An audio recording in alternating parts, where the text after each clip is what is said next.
I have officially unlocked my last 40k achievement, which is someone recognized me and asked me if I was Nick Nanavati, which made me very happy. So Nick, if you're listening, achievement unlocked. I'm officially the new Brown Magic.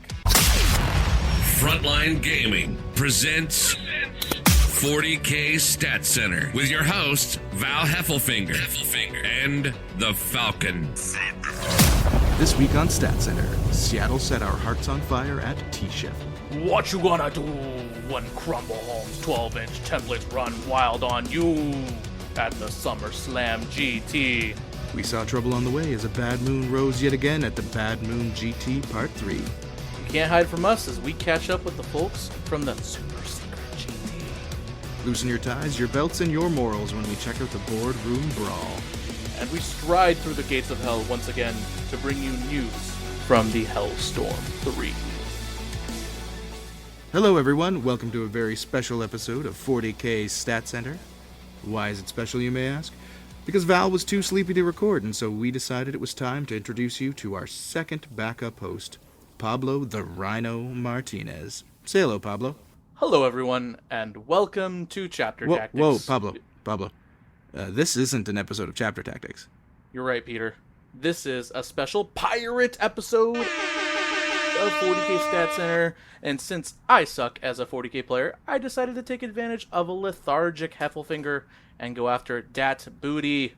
Val, I know you're suffering, buddy, from editing, but cue the Chapter Tactics music.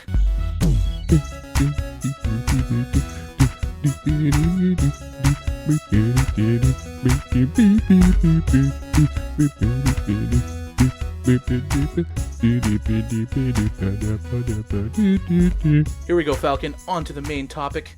I can't believe I'm the guy that has to put us back on track. We had another weekend featuring an absolute swath of GTs and majors. How are you holding up? I'm back on track, eh? Well, my eyes hurt, my wrists hurt, and my heart hurts from trying to track all of these events, particularly the ones that wouldn't show me any of their lists. But we trudge on. This is a packed episode with 6 events to cover, and we've got a lot to talk about. So that being said, we should probably plug a few things here, Pablo. First off, big shout out... Whoa. What? Peter. What? I have to stop you. Okay. I listen to Stat Center every week. I agree. And I have to say that your plugs are abysmal. You're hurting me, buddy.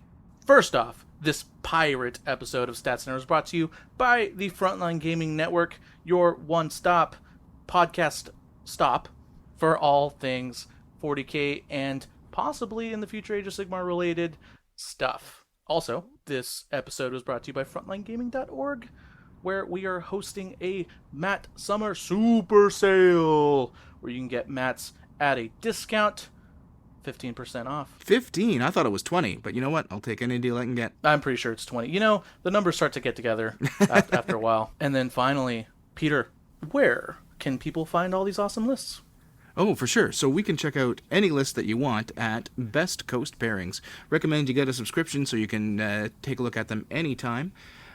Because really, without Best Coast Pairings and, their brother and sister networks, we wouldn't be able to do this show. Now, lastly, before we get on to the actual tournament coverage, I think it's time that I say one last word for a very special event. To me and Val, at least, maybe not to anyone else in the world, and that's Capital City Bloodbath. It's happening August 16th to 18th. They're expecting roughly 120 Warhammer 40k players on top of a plethora of other wargaming events that are going to be happening over that long Ottawa weekend. It's going to be a great time. Val and I are going to be there providing commentary along with the ever salty Rob, the Honest Wargamer, and his good old partner in crime, John Scrivens. It should be an amazing time. I'm really enjoying it. Just talking with the guys about what we're about all our plans, the setup that Honest Wargamers put together for the event. It's going to be absolute madness, and it's really going to help that I'm taking a red eye there, and will show up the day of the event, like just bright-eyed and bushy-tailed, with that sleep I'll be taking on that B737. You'll be descending from the rafters. Pretty much. That's the go-to plan. But enough plugs. Let's get to that first bump.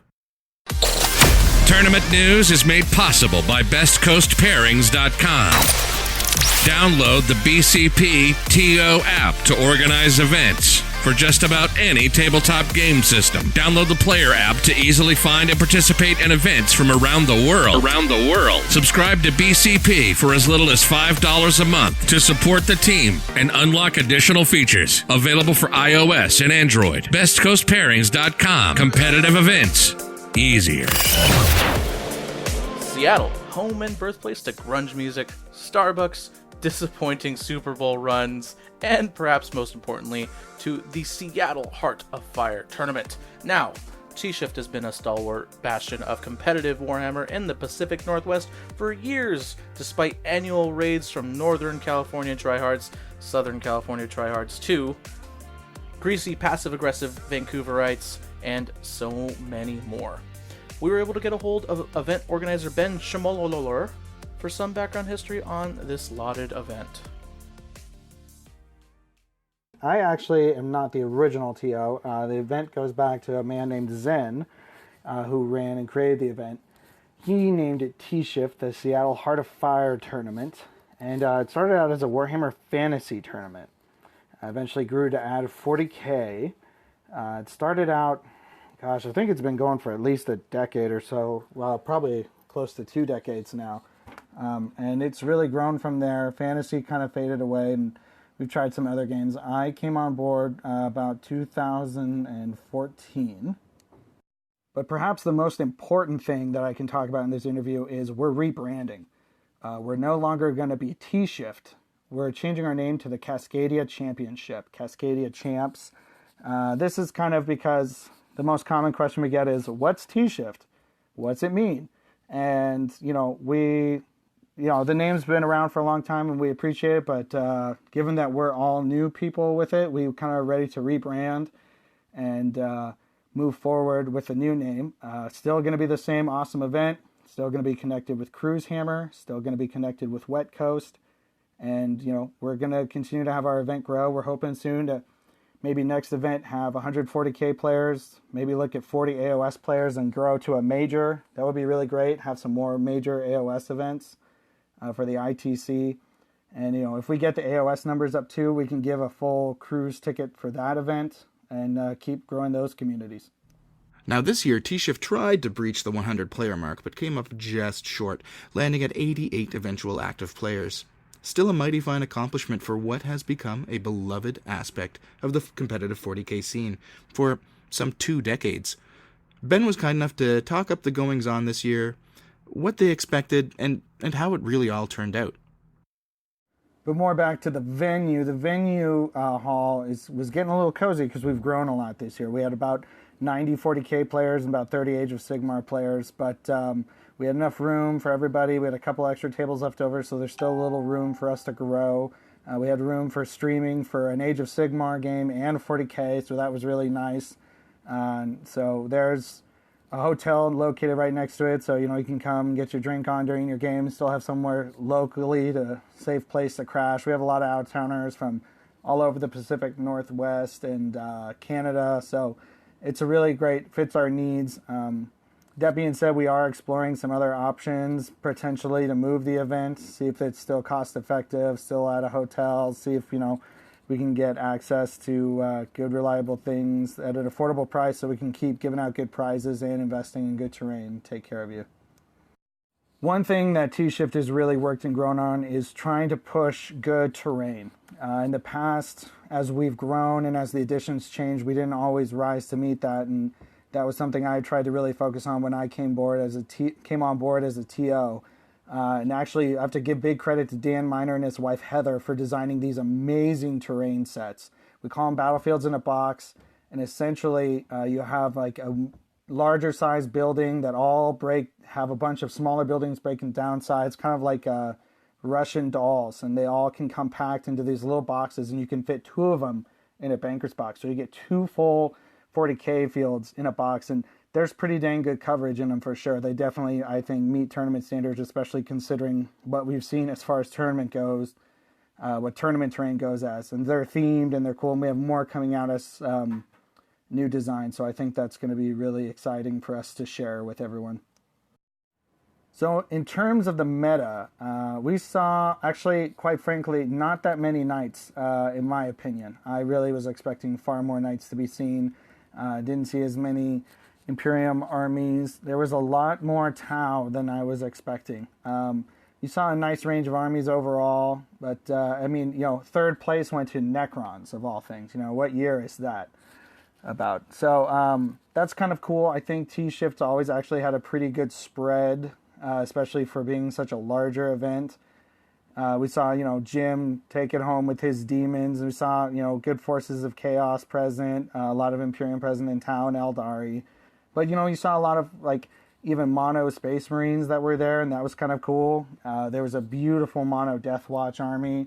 So I think there's a good spread and balance. We invite all level of, competitive players and hobbyists, which I think is the rewarding part for everyone there. So overall in the event, it ran pretty smooth. There was one minor hiccup that was my fault for sure. It's been a little while since I've run an event, so I was a little rusty with BCP, which is an amazing app, but I accidentally, in trying to delete a round 4, because we had so many drops before it got started, I accidentally deleted round 3. Now, thankfully, we still have paper packets, and between most people writing down their scores and most people having good memories, we quickly recovered all the points, actually, especially considering we had about 80 players at that time.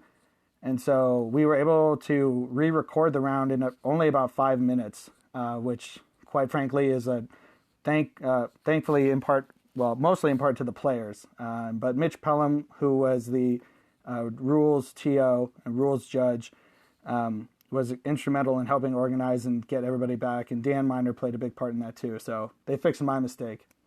Now, Pablo, you have a lot of history running or assisting Reese and Frankie in running major events. Exactly how many times have you deleted a complete round of gameplay? Oh, so Reese wouldn't want me to tell you guys this. However, once. Oh, really? So Ben Yeah. is not alone in deleting all of round 3 and having to manually input all of the data before people woke up in the morning for their round 4 gameplay? Not quite that, although it was pretty epic. And for those of you who were there for that, I'm not going to mention any names of where it was, but it's okay. Even the best tournaments get catastrophic meltdown events happen to them. It's just the way it is. The other thing I'd like to bring up from Ben's little talk there is the big rebranding for T-Shift. I mean, an event that's been running for close to 20 years now. A name change is a big deal. To be fair, I'm kind of glad they are doing it because I had no idea that it meant anything other than T-Shift. So big on them for finally getting the idea that maybe they should call it something else. They really should have rebranded it to the letter T hyphen shift bar, like a command on a computer, like T-Shift. Yeah. I mean, the Cascadia Champs probably has some kind of meaning, but who knows? Meaning, T-Shift is the true meaning of competitive 40k in the Northwest. I like it. So, a number of the Northwest's finest were actually on display at T-Shift this year, including Colin C. Major Sherman, Michael the Cryptic Cryptek Timpe, and Scott the Vape King Cairns. Tau players in particular were at T-Shift in abundance.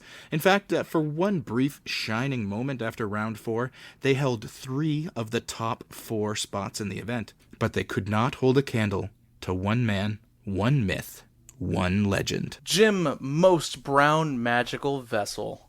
Now, Jim has been bridesmaiding a bit for the past couple of months, frequently getting to the top table events, but not able to finally capitalize as he's done so frequently earlier in the season.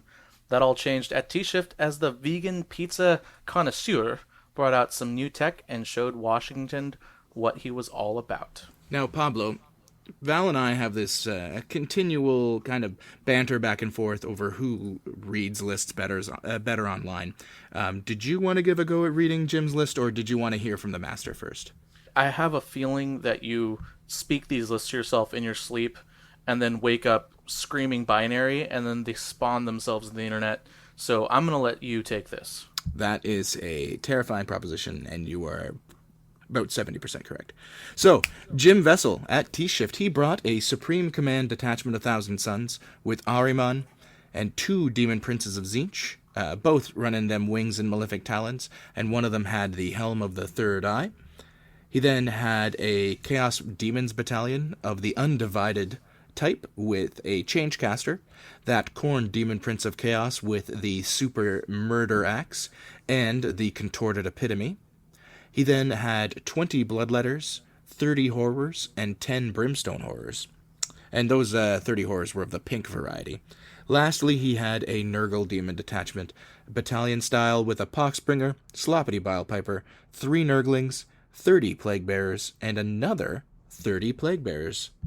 Pablo, do you notice something different here? Well, first of all, he's missing a certain special robotic someone who he has been kind of going in and out, back and forth. I am, of course, talking about his illegitimate lover, Dreadnought. The C-Beam Dread has been removed from Jim's list.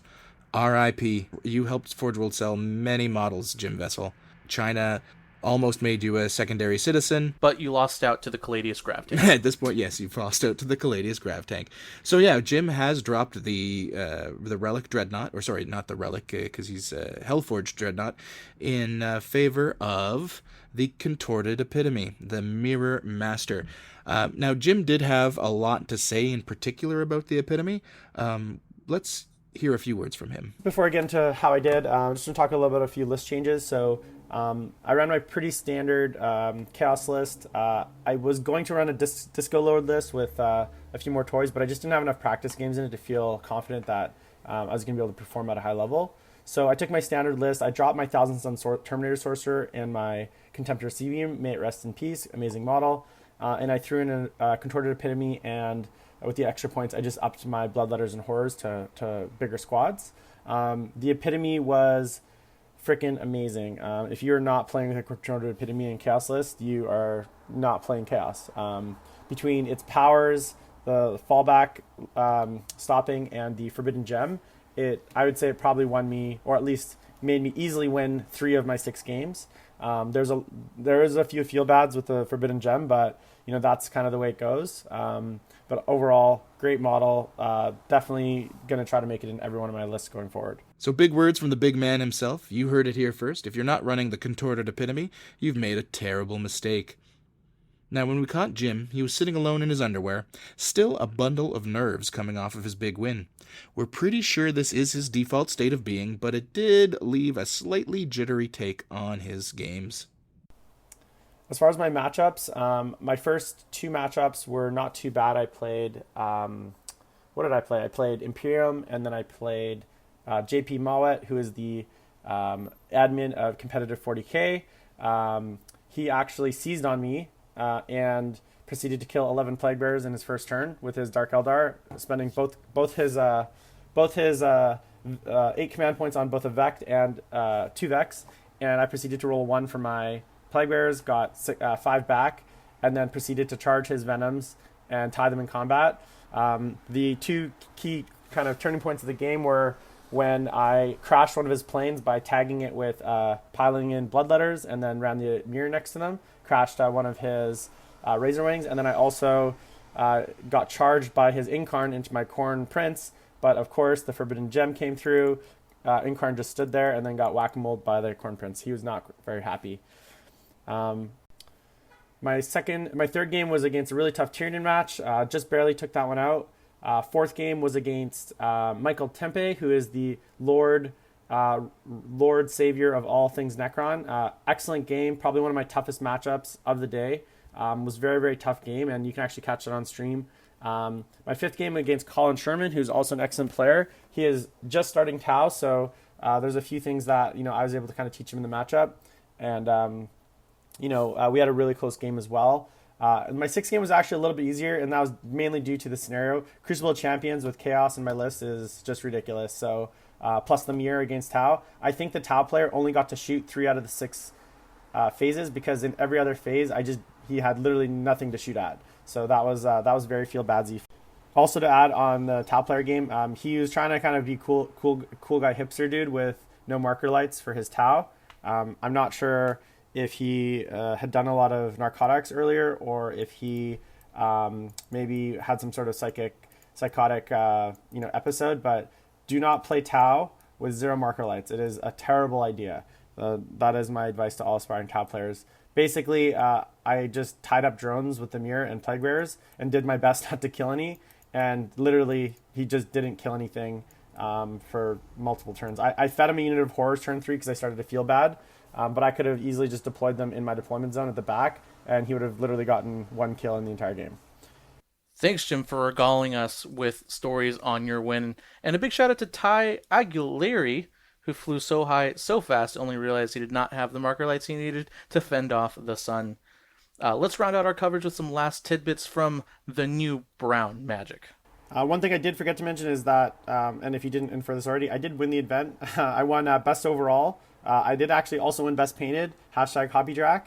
And the prize for best overall was actually a ticket for Cruise Hammer.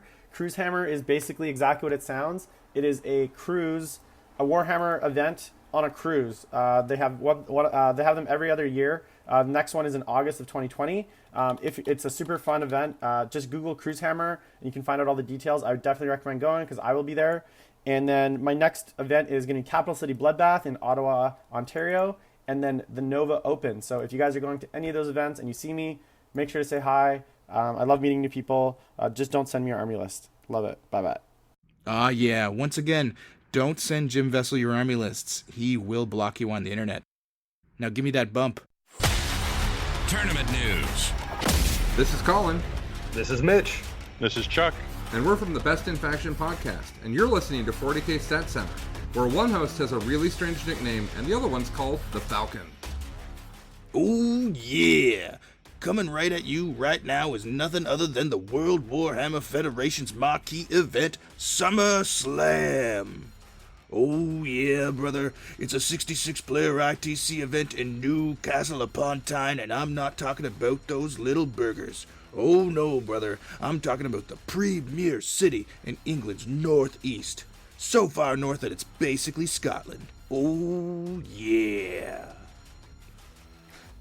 It was run by the fine folks at Majority T3. Ask your parents what that means, kids at home. The event certainly seemed well received and impeccably run, featuring UK rarities such as air conditioning, a united populace, and terrain. The diminutive and overly enthusiastic host, Ricky Lowe, had this to say about his beloved event south of Hadrian's Wall. The SummerSlam GT is held in Newcastle upon Tyne in the UK, which is where this weird accent is from. This is the first year I've ever run events. I ran the Northeast Open, which was a 30-man RTT in February. Then I decided to push for a GT in August and ended up with a major. It was a pretty scary prospect, but I think we'll pull it off. I hope so, but you'll have to ask the players. So I started running events because there's so many people who've helped me throughout this hobby, and I've become friends with them. So I think it was time to give something back. And Newcastle needed a tournament. It's such a cool place to party and hang out, and I think everybody needed to experience it.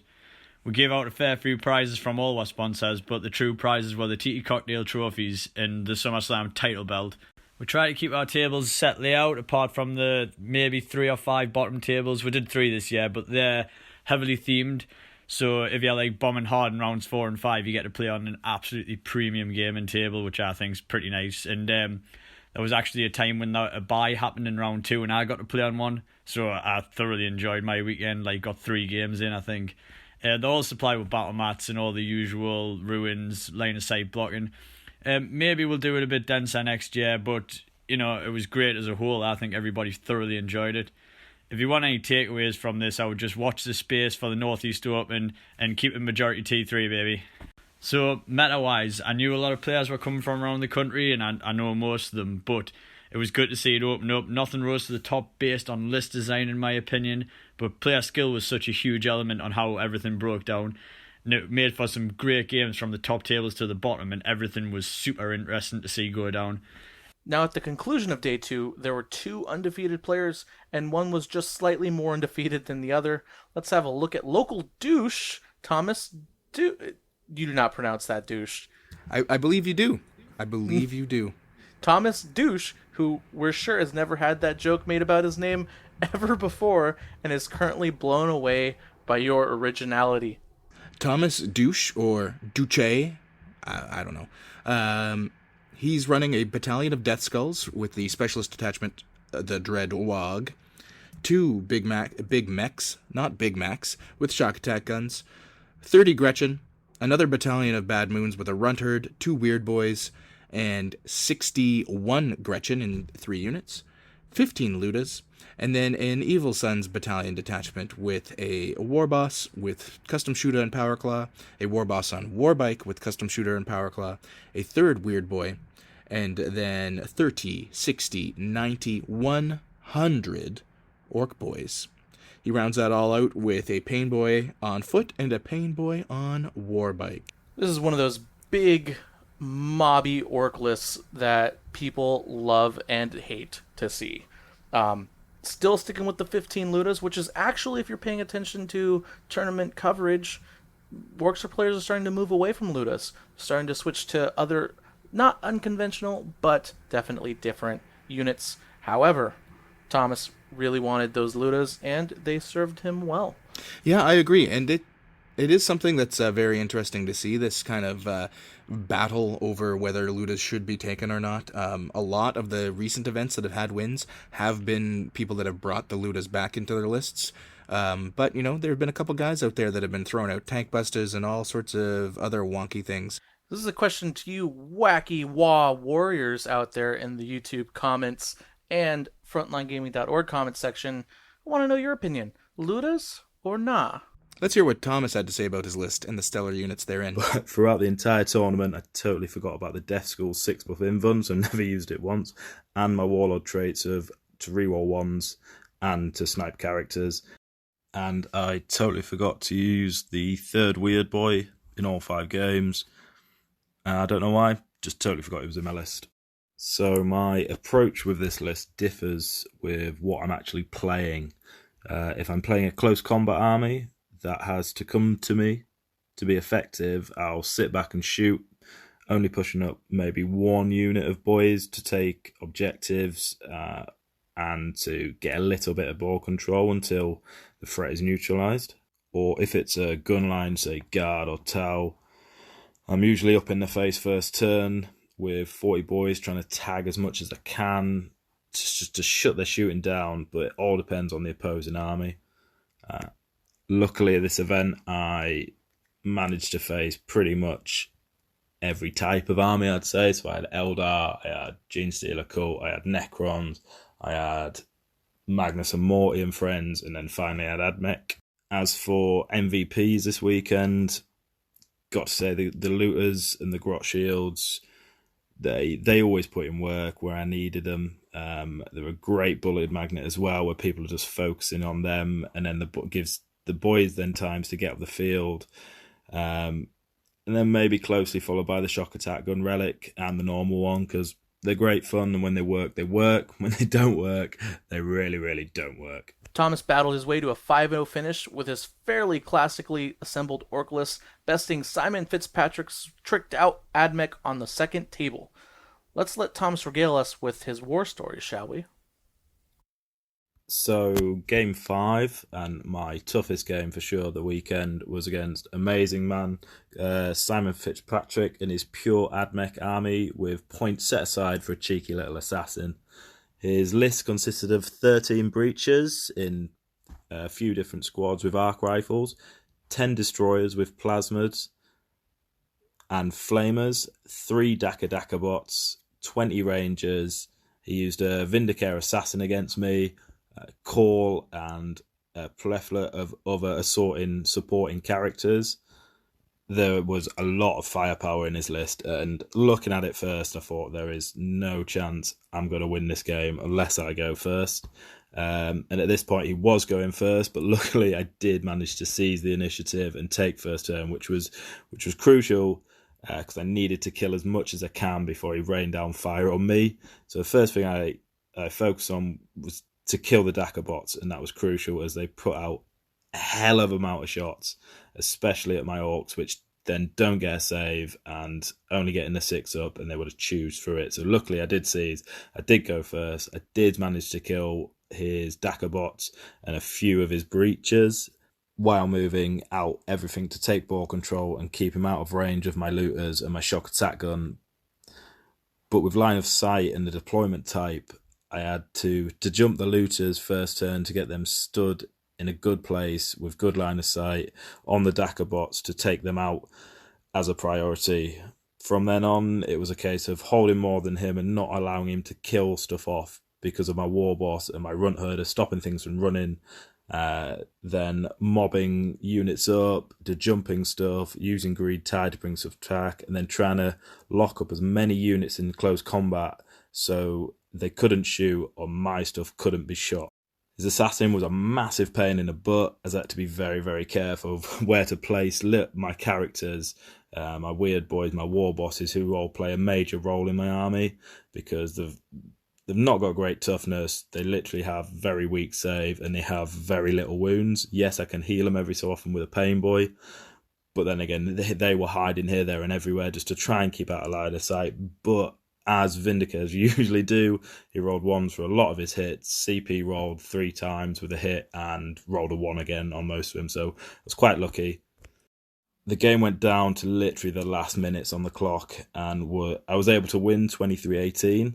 I think without first turn, it would have been a very, very different game and a very difficult game for me to climb. It would have been an upward climb to try and claw back, especially with those Dakabots just nailing pretty much everything I had first turn. So it was a great game.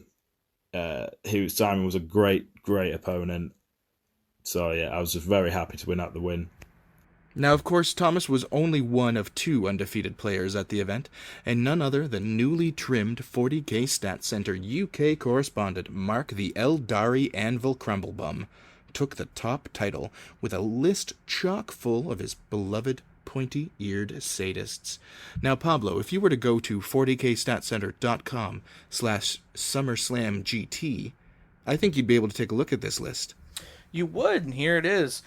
First, he brought a Prophets of Flesh battalion with Urian Rakarth, 1 homunculus with a Stinger pistol and the Vexator mask, 3 units of 5 Rasks, 3 units of 7 Grotesques, 1 Cabal of the Black Heart flyer wing with, you guessed it, 3 Razorwing jet fighters with 2 disintegrators, and finally a Soaring Spite, Harlequin's Vanguard detachment with a Shadow Seer, and 3 Death Jesters rounded off with 6 Skyweaver jet bikes with Haywire cannons and Zephyr glaives. So this list is very, very similar to one that Mark ran not just 4 weeks ago at Warzone Man, and one that he got the victory in. He did make one change, though. He swapped out his Ravagers that he had been running with an Archon in his Cabal of the Blackheart list for those Razorwing jet fighters. We pulled it out to Mark to kind of explain the change in the list and really just how the event went for him in total. Let's cut to a clip from him. Yeah, so I swapped out the Ravagers and the Archon for a Shadow Seer and 3 Razorwing jet fighters. Loving that change, to be fair. That came after a conversation with Conrad, my Warzone Man 5th round opponent.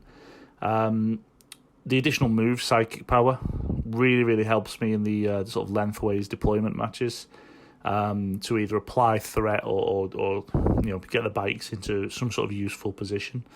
And the additional -1 to hit on the jet fighters, as well as the wounding on 2 missiles, just makes them more of a flexible choice than anything else, and it helps me grab early recon points, which is really a bit of a treat for my list.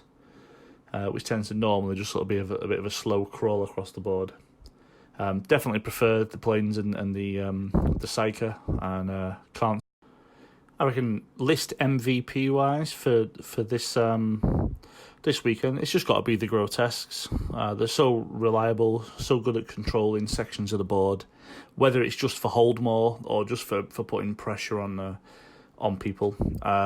Really helped me in the round 4 match against the Genestealer cult, which was probably the toughest match. But yeah, overall, they're just a very, very flexible unit.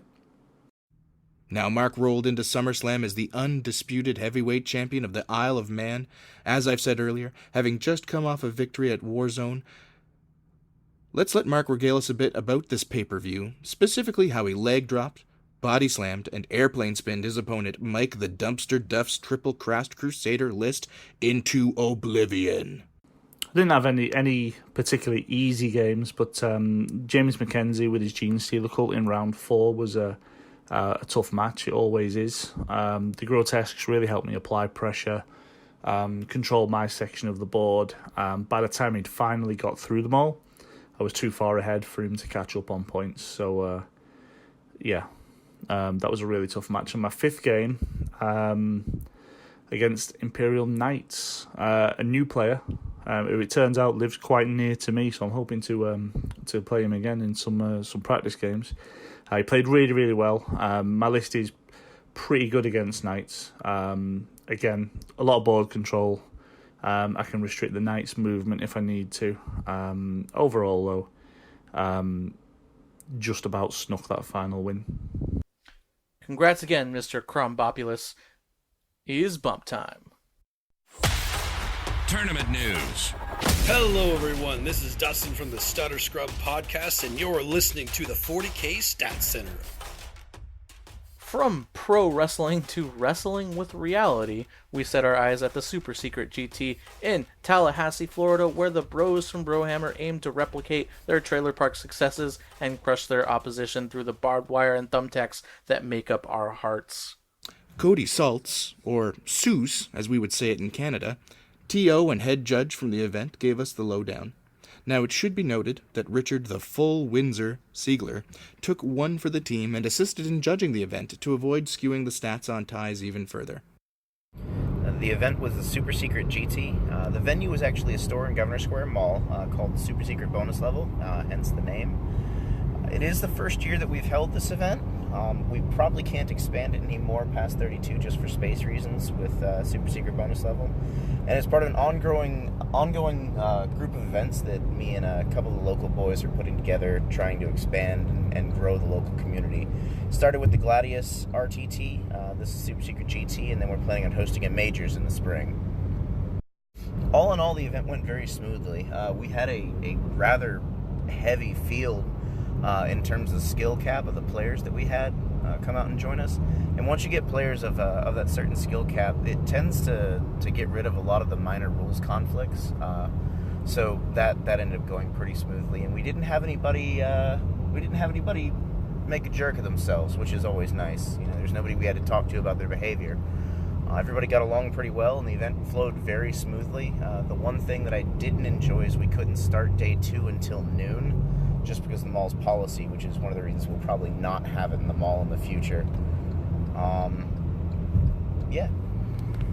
I did go through and talk to the more experienced players, Andrew Ford, for instance, after the event, and asked them, you know, how was the event? Did you like the terrain? Did you like the setup, the location? One of the reviews that I kept getting consistently is that some of the tables needed a little higher density of terrain. There was some people grumbling their table didn't have magic boxes. Some people grumbling their table did have magic boxes. But all in all, the one review I got was that whether or not there were, the terrain density needed to be a little higher. And I agree on some of the tables, so that's something we'll be looking at to improve for future events. Yeah, so John Lennon ran a Gene Stealer Cults battalion of the Twisted Helix variety, and he used the Anointed Throng Specialist Detachment. He had an Abominant HQ, a Patriarch, 3 units of 10 Brood Brothers, and then 2 squads of 10 Aberrants, 8 with power picks, 2 with heavy improvised weapons in both squads. He then had a Biophagus, a Clamavis, and a Nexus. He also had a 2nd Twisted Helix battalion of the Deliverance Brood Surge variety. This had an Acolyte Icon Ward, a 2nd Patriarch, 20 of them Hand Flamer Acolyte hybrids, and a squad of 15 hybrids, 6 of which had Rock Saws. Rounding out that battalion was another squad of 10 Brood Brothers. And then lastly, he had a mixed battalion of Gene Stealer Cults with that 3rd Patriarch, a Primus, 30 more Brood Brothers, and a Sanctus. So a big thing about this list, and a bit of a change for John, is that for quite some time now, his 3rd battalion has been a Kraken Tyrannid one, to take advantage of scampering about with them Termagots and Broodlords. But he has dropped that in favor of getting an Abominant in his list. We did reach out to John to get his opinion on why the change. Hey guys, this is John Lennon, fresh out of the Super Secret GT in Tallahassee, Florida. I was running my standard Genestealer cult list, which is 3 battalions. It's a bit of a shakeup from what I was running at the Bay Area Open and Carolina Crusade, because I dropped a Tyraniid battalion to add a 3rd Genestealer cult battalion. This has let me upgrade my characters to a 3rd Patriarch and an Abominant. Both of those have been incredible. Having more melee characters is great, and the Genestealer cult have awesome psychic powers, so it's wonderful to have that extra little bit of casting in there. So far, though, the Abominant has been a wonderful add. Getting that extra +1 to charge on the Aberrant squads by taking Field Commander on him has really made them a lot more reliable out of Deep Strike. Getting +2 to my charges is similar to the Cult of the Four-Armed Emperor, but I get to have the fight twice of Twisted Helix still, so to me it's the best of both worlds, because I can clear out a squad of Guardsmen with perfect ambush on a Handflamer squad, Deep Strike the Aberrants in, and still have a pretty makeable charge 7 inches, something that I'm willing to risk with a command. So John had quite the run, culminating in an absolutely insane 33-30 victory over the Southern gentleman himself, Carter Leach. This isn't the highest scoring game that has been recorded at a GT or a major this year, but it definitely reflects what sounds like an exciting final matchup between 2 top performers. John, give us the lowdown.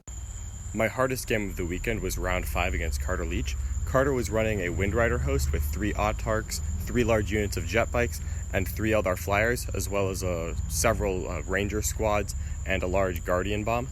It was actually a very high-scoring game because it was priority objective, and I kind of abandoned my backfield in a push to try to kill everything he had that wasn't a flyer, and I managed to get to his bonus objective, and I held on to it. Unfortunately, I forgot about the Guardian bomb, so he deep struck that in my backline, cleared out the troops I had in my backfield, and was able to take my bonus objective. So we kind of flipped deployment zones there, and from that point I was just trying to hold more than him while scraping my kills together while we were both getting the bonus. The game swung on turn 5 when my last Aberrant squad came in from reserves, took out his Guardian squad, and was able to keep him from scoring the bonus those last 2 turns. That let me win by 3 points because we had both maxed our secondaries and we had both been killing and holding for the entire game. Congratulations to John on somehow managing to create a Brohammer scoring controversy without getting a draw. You're moving up in the world, boys. Let's get that bump. Tournament news. Hi guys, I'm Manny Chima, one of the founders of Glasshammer Gaming and the head coach for the Glasshammer list writing and coaching service, and you're listening to the 40k Stats Center. And now we travel back overseas to London, England, and the Bad Moon GT Part 3, The Baddening. Hosted by the London Wargaming Guild and the Bad Moon Cafe, in the absolute apple of the Queen Mum's eye, the Bad Moons are a series of heats leading to a grand finale. The cafe's owner, Boris Mishev, also a participant in the series, gave us the lowdown on how the event works, who was all involved in this 3rd round, and we also just gave him some time to plug his shop. The Bad Moon GT series is a Warhammer 40,000 Grand Tournament series, which is very similar to what Games Workshop do themselves at Warhammer World. This is a GT series that we at the Bad Moon Cafe do together with the London Wargaming Guild. It has 3 heats, each of which is a 32-man Grand Tournament, and then the top third of each heat qualify for a final, which is going to be held in December. If you look at who attends these events and who the prior winners are, you'll quickly realize that some of the strongest and most competitive players in the UK attend these events, and looking at the final lineup, it is probably going to be the single most stacked 32-person event that we've had in the UK all year. The venue is, of course, the Bad Moon Cafe, which is, I'd like to think, the best venue to play tabletop games in London. We have beautiful tables, each with an amazing set of terrain, with a mat with a dice rolling tray. We've got space under the table for storage. We've got space between the tables. We've got food, we've got drink, we've got plenty of space, we've got air conditioning. So it's the Bad Moon Cafe was really designed to be the best venue possible for tabletop gamers, and not just Warhammer 40k or Age of Sigmar. We do tabletop RPGs, we do card games, as well as board games. The one thing which was a little bit, I guess, unique for the terrain for the weekend is that we use the LGT terrain sets, which we helped build and paint for the upcoming LGT. So every table had the exact same terrain setup. It is very much based off the Nova style terrain with 2 large L's in the middle, 4 smaller ruins in each corner, 2 very large line of sight blocking hills in the middle of the long edges, and then 2 craters in the middle of the short edges. So very consistent, very functional, and also good looking terrain on every table. Now, Peter, while he may sound like a Bond villain explaining his hideout and plans for world domination, Boris actually seems like kind of a sweetheart, and he's a longtime listener of our podcasts and a psychic. After last week's episode, Boris openly proclaimed that he would win the Bad Moon GT so he could get his chance to be on the show, and he did it. He lived the dream that I will never live. Pablo, are you saying he Babe Ruthed us? He Babe Ruthed us. Holy frickin' crap. Hopefully this has nothing to do with him actually owning the venue of the event where it was being played, and everything to do with him being a decent player. What we do know for sure is that Boris ran a rather conventional orc list in today's meta, though he did make one specific change. Now, Pablo, do you happen to have that list up? He had 1 Bad Moon's battalion detachment with a war boss, with an attack squig and a power claw, and a shooter, a weird boy, 3 units of boys with tank busta bombs. Those are 90 boys, by the way. 1 pain boy, 1 unit of 15 ludas, 2 weird boys, and 3 Gretchen, and another Bad Moon's battalion with a final 3rd Bad Moon's battalion with 2 big mechs, with 1 with a shock attack gun, 1 with a Grot Oiler and a custom force field, 3 units of Gretchen, and then, what do you have it? A whole bunch of mech guns. I count 12 mech guns. You're correct. 8 smasher guns and 4 tractor cannons. Now, what did you notice that was a little bit odd about this list, outside of the mech guns, which have started to become a bit of a thing? You know, he only brought 1 of the big mechs with the shock attack gun. Normally you see the dynamic duo in the 2. Although, I'm going to be honest, Peter, I am not an orc player. I don't see it. You don't see the big differential here? I do not. Everything was Bad Moons. Oh, you're right. I was just thinking that. The Bad Moons GT, all of them were Bad Moons. I got it. It was so obvious that it completely flew over my head. I mean, and the guy runs the Bad Moon the Cafe. Bad Moon Cafe. You know what? When things come together like that, sometimes it's just so perfect that an imperfect scrub like me just can't see it. Now, to be fair, Boris has come on the record as saying that he would never play Evil Sons because they're dastardly evil creatures and too good for this world. But rather than you listening to me say it, let's cut to a couple more clips of Boris as he talks about his list, how he somehow cheated his way to victory. Just joking, he probably didn't, even though he does, once again, own the event that this was run at, and said he was going to win the event 1 week prior, but correlation does not always equal causation, as they say. Let's cut to those clips. Yeah, so my list for the weekend. After spending most of last season playing nothing but pure Drukhari, I have recently switched back to my first love, which is the orcs, and in particular the Bad Moons.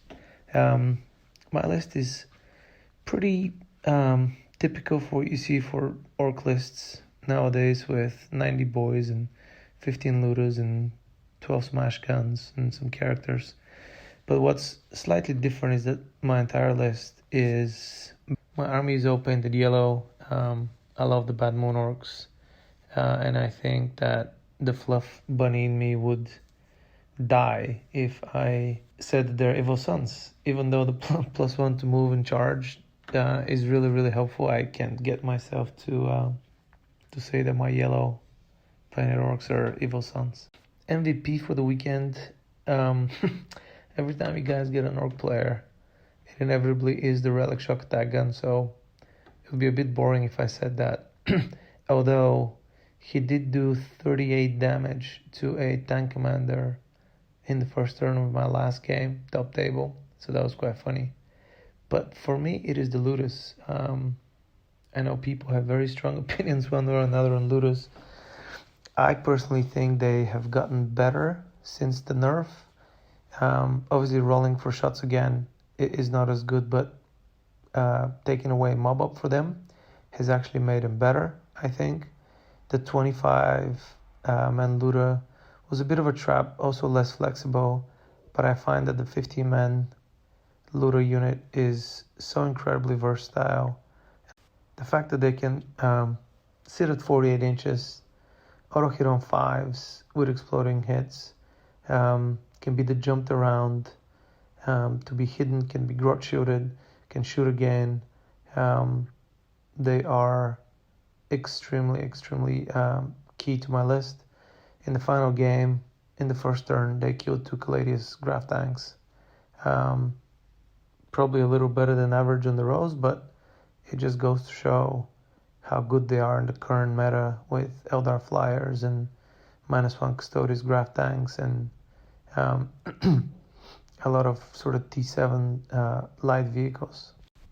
My hardest matchup of the weekend was my game 3 against Matt Reed, who is a wonderful opponent and a very, very good player, playing an absolute monster of a list with 3 Tyrannus Crusaders, 2 Punisher tank commanders, and a Graia battalion and a Loyal 32.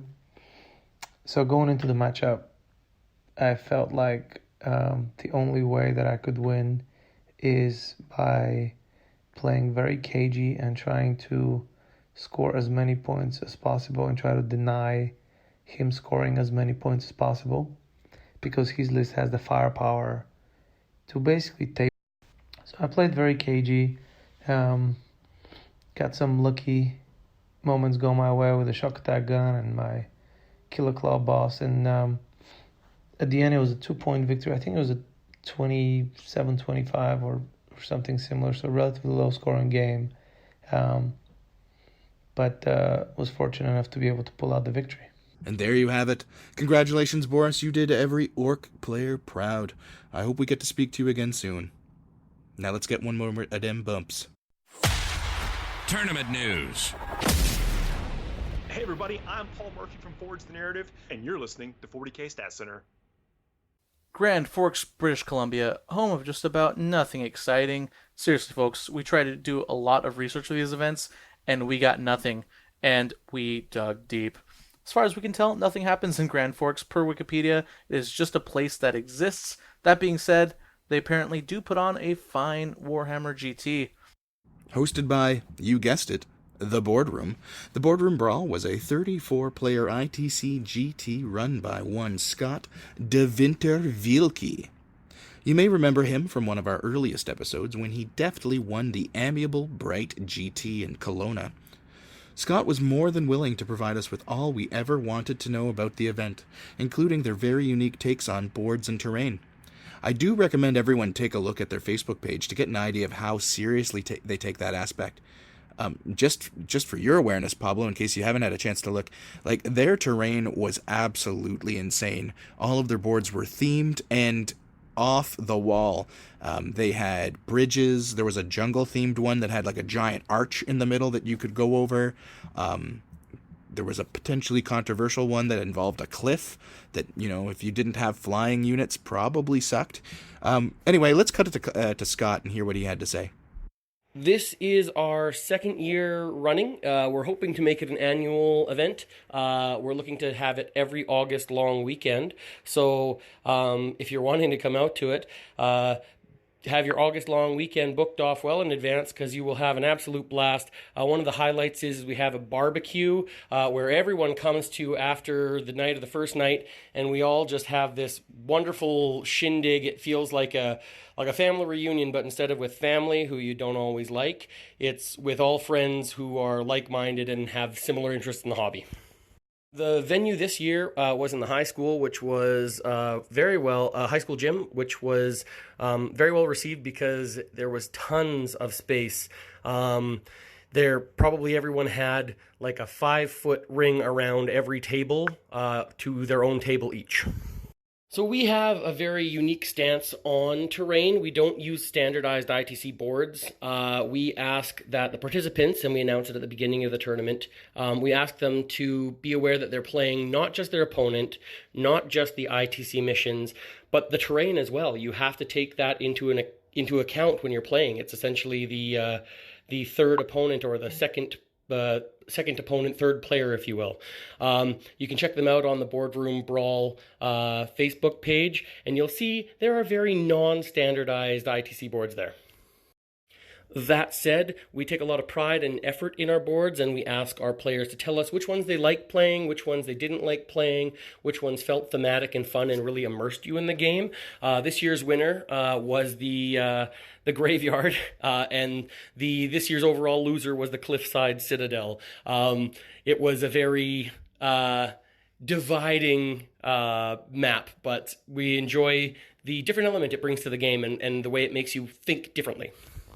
As far as the meta of the tournament goes, we had it was about 50-50 split between people who were there for the barbecue and fun and were just bringing lists that were there to mess around with, and the other half of them were bringing fairly competitive lists. So we had about a 50-50 split, but the goal overall was for people to have fun. And actually our biggest prize each year goes to the person who wins sportsmanship first. So that's one of the things we do to try to help people have fun. In fact, we had an Imperial Agents player there, Sterling Batrick, who managed to win a game with his only Imperial Agents and Fortresses. One final highlight, if I can add it, is that TELUS, of all people, for the American listeners, that's AT&T, but the Canada version, they sponsored our event. So we made them a feature table, and they told us they really liked it, and they're hoping to work with us again in future. So hopefully that means even bigger prize pools for the years to come. Hope to see you there. Bye. Maybe Reese could get AT&T to sponsor an event and throw him a new phone while they're at it, so he doesn't have to take donated ones from the players to be able to upload his lists to BCP. And really, when we're thinking about it here, Reese has never given me a barbecue. The best I ever got was a handshake and I guess you're okay. You got an I guess you're okay, Peter? Anyway, unfortunately for us, we were unable to get a hold of the eventual event winner, Miles Scott. Like many West Coasters in Canada, he has likely foregone the use of the internet in return for actually being able to afford a home in the BC market. Miles brought one Elitok Battalion Detachment with a Farseer Skyrunner and a Warlock Skyrunner, both with Shuriken pistols and twin Shuriken catapults, one unit of Guardian Defenders, 20 Guardian Defenders, 2 Rangers to back up that troop choice, a unit of 5 Scat Bikes, those are Wind Raider Scatter Laser Bikes for you non-7th edition players, an Eldari, a Lighthawk Airwing Detachment with 2 Crimson Hunters and 2 Hemlock Wraith Fighters, and finally, one a Lighthawk Spearhead Detachment with an Autarch Skyrunner, with a whole bunch of weapons on him. Mark of the Incomparable Hunter, Banshee Mask, Craftworld's Warlord, Laser Lance, Reaper Launcher, a Shuriken Pistol, a Twin Shuriken Catapult, and the Shimmer Plume of Akliriel. Followed up by 3 Fire Prisms in the heavy support slot. You know what, Pablo? You're really good at reading lists. Val would have taken probably 6 takes on that. You took one and just garbled the Warlord. I'm very, very proud of you. Well, you see, Peter, when you've read one Eldar Flyer list, you've read them all. It's true. It's very true. And I've gone on record on a couple of these shows of complaining a little bit about how most Eldar lists look relatively the same. But you know what? I'm going to give credit where credit's due. This is a pretty solid list. And at 4 flyers, it's not extreme. But, getting to see those Fire Prisms, the Guardian Blobs, which have been in and out of favor in the Eldar community, it just seems like a really, really solid list. And I'm glad to see it. There's a lot of complaints online that if the Eldar Flyer ever gets nerfed, Eldar players won't ever be able to win a tournament again. I think that's a little bit incorrect, but, with the new Space Marine Codex coming out, I don't know if anyone else is going to be able to win an event again. I'm actually kind of hoping that they do get nerfed. I kind of want to see Sean Naden put his witches away and go back to pure Eldar. Now, we could not go through an event without getting the thoughts from at least one of the actual players, so we turned our eyes to the second place participant, Dayton Obrey. Reportedly, Dayton had pleaded with Val for at least a mention on the show. Dayton, I've been there too, because he has never had a good showing in an event outside of what showed under his Speedos. And Val and Peter decided that, like they did with me, they just let him have it. Dayton Ober here from the BC Battle Brothers. Just first off, a big heads up to Boardroom Brawl in Grand Forks, hosted by Scott D. Winter Wiki, last name that'll make girls wet.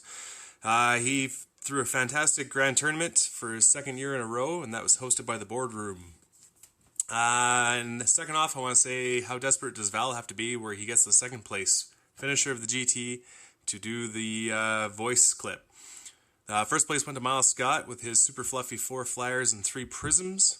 And I went into it with a list of Morty, Renegade Knight, 2 War Dogs with autocannons. The Knight had double Gatling, 1,000 Stuns detachment with Armon, 30 Zangers, Exalted, and 2 Rubik Marines. My strategy going into this game was to submarine like I've never submarined before, and thanks to Riley Carter was my first matchup, and that was a Gene Stealer cult list. Riley's been sucking at the teat of Alexander McDougall for quite some time, and has picked up some skills along the way.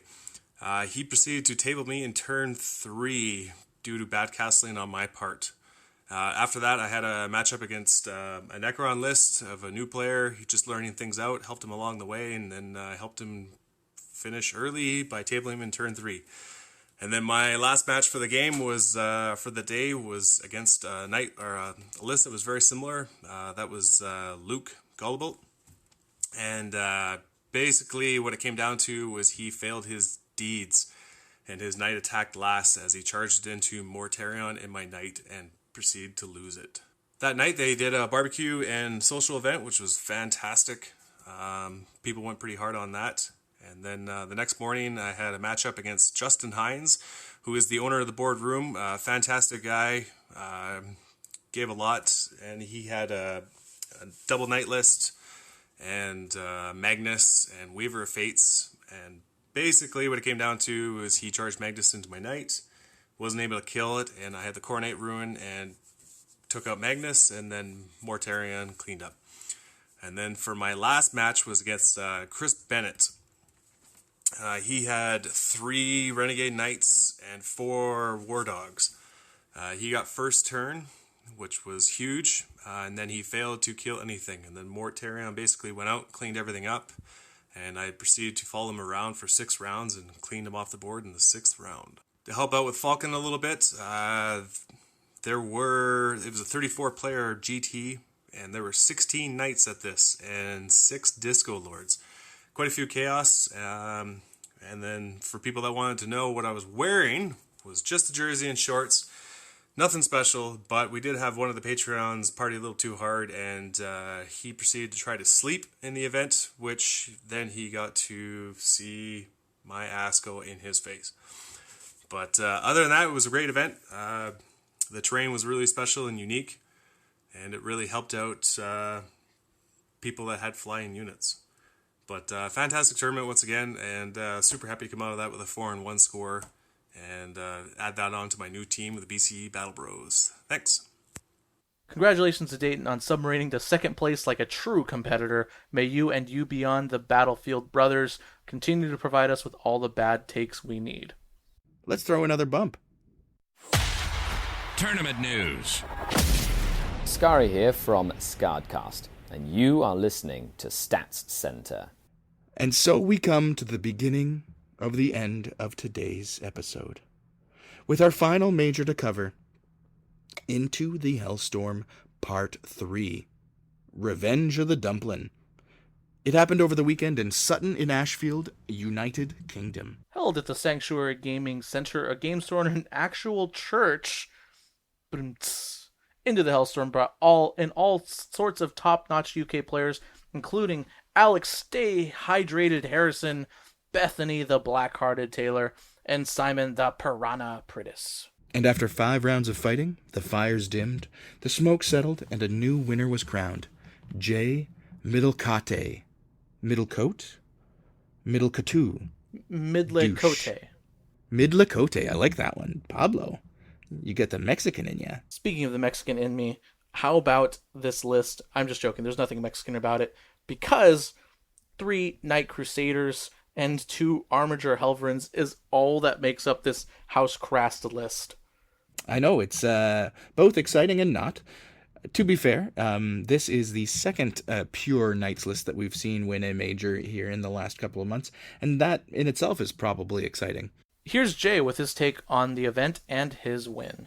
So Mikey, when you were written the rules pack, had put quite a lot of restrictions on what you could bring. You had to have a monofaction army, you had to have either a battalion or a brigade, unless you were playing Imperial Knights or Chaos Knights. All of your pre-battle choices had to be written on your list, so warlord traits, relics, anything additional that you were buying, such as warlord traits or relics, had to be written down, and which ones you couldn't choose them each game you had to do it pre-event, as it were. You couldn't take assassins unless you used a stratagem, and there were some terrain rules as well that he'd created himself too. So quite a lot to take into account when writing your list. So because of the way that your list had to be written, I wanted to make my knights as durable as possible. I took the Sanctuary, so 5-up invuln save on my Warlord, as well as the Iron Bulwark Warlord trait on him. I took a 2-up armor save on another knight, because the 2-up will frequently become a 4-up. There's no point in stacking those on my Warlord. I took Headsman's Mark and the First Knight Warlord trait for Grast on a third knight. I feel I had 2 knights that were already really tough to kill. I then had a third one that was going to be likely to be able to take out a knight a turn by himself, or help deal with things like planes and stuff if I needed to. The hardest match for me was playing the Tau in Game 5, but it was Game 5, so it should have been. Had to try and position my knights in a way to limit the amount of fire coming back in from my opponent, whether it was through line of sight blocking or trying to stay out of range of some of his weaponry, so when he did a carry on it wasn't the fully effective monster that it was going to be. In the end, got very lucky in that game. Had a massive explosion from a knight that wiped out quite a lot of his stuff done on my turn 4 and kept me relevant. So 3 Crusaders is a pretty tough list by itself. It's got all the firepower in the world, and Runner's House Crast, you become extremely relevant in close combat. You get those free rerolls to hit every failed hit, and if you need to, there's a stratagem to really boost your damage output as well by 6s exploding to even up to 3 hits against other Imperial forces. The stars of the show for me for the entire weekend were my 2 Helverins. Using those to get hold more almost every game by removing people from objectives with the Crusaders was amazing. That's definitely going to be a staple in my list going forward. I'm even looking at some of the new Forge World Knights, the little Moiraxes as well, to try and fulfill some of that role as well.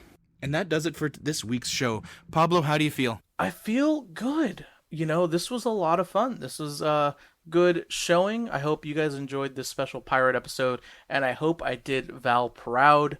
I know that he's out there listening somewhere all by himself, editing all of this content, wishing that he could sleep. Much like Jim Vessel, in his underwear, alone, muttering to himself, Val, we miss you, buddy. I don't know how we can do this show without you. I hope you're back next week, because dealing with Pablo is difficult at the best of times. He's a bit of a prima donna.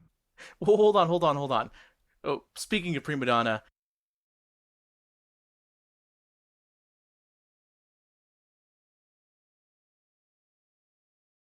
Nick Nanavati was on Facebook took us on the line against someone whose name I forgot. You forget the name of the great Eric Lathuris? King of Australia, I think?